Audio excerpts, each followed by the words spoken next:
ছোট শিশু সন্তান, এই শিশু সন্তান রেখে স্বামীর যুদ্ধের ময়দানে চলে গিয়েছে। বিবি বাসার মধ্যে রয়েছে। বিবি সন্তানকে লালন পালন করতেই থাকেন। সন্তান এমন লালন পালন হতেই থাকে। বিবির মনে এমন কষ্ট।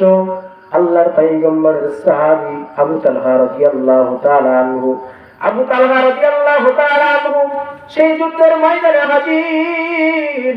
যুদ্ধের ময়দান থেকে বাসার মধ্যে রওনা হয়ে যায়।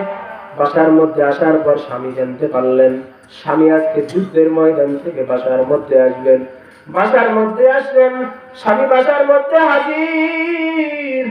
বিবি এমন সাজসজ্জা হয়ে পরিষ্কার পরিচ্ছন্ন হয়েছেন, এমন পরিষ্কার পরিচ্ছন্ন হয়ে বাসার মধ্যে রয়েছে। তার সন্তান, শিশু সন্তান, তার সন্তান মৃত্যুবরণ করে দুনিয়া ছেড়ে বিদায় হয়েছে, কিন্তু তারপর সন্তানকে তারপর স্বামীকে জানতে দেয় না। স্বামী এমন যুদ্ধের ময়দান থেকে বাসায় হাজির। স্বামী বলে সন্তান কই? বলে সন্তান ঘুমের মধ্যে রয়েছে। স্বামী এমন সুন্দর ভাবে এমন রাত কাটায়।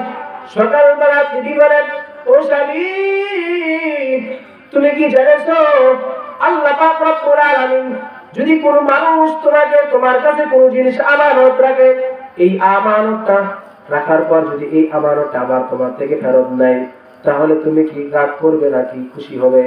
আল্লাহর পয়গম্বরের সেই সাহাবী আবু তালহা রাদিয়াল্লাহু তাআলা আনহু জানায় দেয়, বলে আমি খুশি হব। আমি কেন রাগ হব? কেন আমার কাছে আমানত রেখেছে। বলে আল্লাহ পাক রব্বুল আলামিন তোমার কাছে একটা সন্তান আমানত রেখেছিলেন। এই সন্তানটা তোমার কাছে আমানত রেখেছিলেন, এই সন্তান আল্লাহ পাক রব্বুল আলামিন আবার ফেরত নিয়ে নিয়েছেন।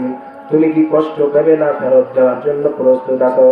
আবু তালহা রাদিয়াল্লাহু তাআলা আনহু এভাবে শোনানোর পর বলে আমার সন্তান আল্লাহ পাক নিয়ে নিয়েছেন, আমার সন্তানকে আল্লাহ পাক নিয়ে নিয়েছেন। এইভাবে আল্লাহ পাক রব্বুল আলামিন এই সন্তানকে দুনিয়া থেকে বিদায় করে